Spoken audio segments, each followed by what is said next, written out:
Speaking of Thanksgiving, I remember Thanksgiving, I guess, 5 years ago, 2016.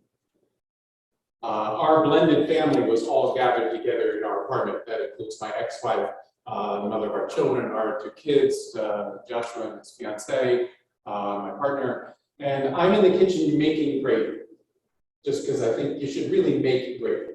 Never mind, there was like a 28-pound bird in the oven or something other for just a few people. But so, anybody make gravy? Okay. A lot of definite hands up and a lot of definite shaking no. Well, it takes a while, and you can't go away. You don't set it and leave it. Plus, you have to stir it constantly, and you're waiting, and you're waiting, and you're waiting, and everybody's like, can we eat? And it's like, the gravy's not done yet, we gotta wait. And is it too thick? Is it too thin? There's all this like stuff that's kind of floating, and it's not congealing, and it's not happening, and you're just waiting, and it's boiling, and you're waiting, and it's boiling, and it's writhing, and it's really not there yet, and it's not, and then poof, a moment happens, and it becomes smooth, amazing gravy. Wow. The other thing I remember about Thanksgiving of 2016 is that things were boiling and writhing and mixing and not congealing, and everybody was at total odds, because in that table, we had people who voted for 3 different candidates in that election that year, and there was stuff we did not talk about. We just didn't. And maybe for 6 years, that's still been boiling and writhing and seething and has not congealed, and we haven't figured out how to be together. Now, last week, James talked about the tongue and what we were supposed to do and not do and the power of our words. And we especially worked that through and talked about prayer and how we want to be careful about the way we pray and the words we use to pray to actually affect ourselves most especially and change our own brain and our actions. And now James is talking about using words in the middle of conflict. And it's quite a picturesque story that James gives, but it doesn't come out of nowhere. These aren't just pious words given on a mountaintop. For if James is the brother or half-brother of Jesus, James is the one who led First Church Jerusalem after Jesus left. James is the one, and First Church Jerusalem, remember, those all were Jews to begin with. They were all folks who had followed the laws of Moses, who had worshiped in the temple, who had studied in the synagogue, who, like our friends and neighbors, had just celebrated Yom Kippur and Rosh Hashanah, had kept all the feasts, all the rules, the kosher kitchens, the boys had been circumcised, everybody had done everything they were supposed to do, but they caught something from this community that Jesus was building. This realm of God on the earth, here and now, that Jesus proclaimed was so attractive that people started gathering. Even though Jesus had been murdered, even though so many had been scattered, Stephen had been stoned, yet they kept coming together. There was something about this community of welcome and inclusion, of hope and possibility, and people and different opinions and contentions, because they were still real people.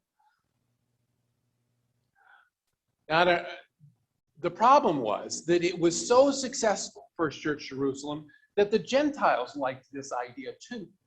The uncircumcised, pork-eating Romans, who used to be worshiping Zeus and everybody else, loved this idea of a community where people were welcomed, where God appreciated them, where God blessed them, where they blessed other people, where they transformed the world around them. In the middle of an oppressive regime, they found something. Now, the problem was that the original members of the charter members of First Church Jerusalem, who had followed the laws of Moses, who had been circumcised, who had kept all the feasts and everything, had all these Gentiles coming in, and it's like, oh, now wait a minute. No. We have to have a church council meeting. We need to talk about this. We need to decide whether they have to be circumcised, whether they have to keep the feast, whether they have to get, or whether they're really not part of things. Paul and Peter, who were so amazed that the Holy Spirit came down upon the Gentiles, that God didn't seem to have a difference between one person or another, welcomed them completely in, and were advocating on the side of let them come, leave them alone. And then there were others, perhaps maybe even James, who was saying, yeah, I don't know about that. I'm kind of a little uneasy. They kind of smell like pig breath. I really don't like this. They can't, we weren't ever supposed to go in their houses. You don't understand. I grew up since I was a child following all these rules, and now these people just get to do anything they want. And the book of Acts records that James, in wisdom, decided not to just sweep this under the rug, not to manage the conflict, not to forget about it, but to resolve it and to offer ideas and possibilities. And the book of Acts records and says, how about if you just don't go to the idol temples and buy food there and bring it into the community and eat it with us? Because it kind of sours our stomach, and we really can't handle that too much. Could you just do that? And then we'll be okay with it, what you do in your own house, and we'll be okay with, and we'll welcome. We'll bend a little, you'll bend a little, we'll figure out how to resolve this conflict. And the book of Acts ends it really quickly, but I imagine it took a lot. The history of this congregation is interesting. You all know we started out in where? Thank you. I knew Ren would tell me. Kingsborough, as a Presbyterian congregational church. And the first church council argument in our congregation was, are we going to be Presbyterians or are we going to be Congregationalists? What I think is hilarious is that they decided to be Congregational, but the first pastor they called was Presbyterian, who stayed here for years. The next great contention was, should we move? The next great contention was, should we knock down the sanctuary? For those who aren't familiar with this congregation, between here and the bell tower used to be a huge building, a huge, wonderful sanctuary, fitting hundreds of people. And this congregation decided that instead of trying to hold on by the skin of their teeth and take care of a giant building that was extremely expensive, they decided, we don't need a building, we need people. The next big contention in this congregation was, do we become open and affirming? Is God's love and grace really available to everybody, no matter what their sexual orientation, their gender, their station in life, they're rich, they're poor, their color, anything?